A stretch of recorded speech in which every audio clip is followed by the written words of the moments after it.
নমস্কার, ভালো লাগলে আমার চ্যানেলটি দেখবেন, আমার পাশে থাকবেন। তাহলে শুরু করা যাক।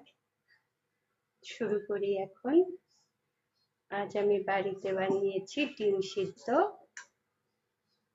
কুমড়োর ছক্কা, ডালির বড়া ফ্রাই, তারপরে ছানার তরকারি,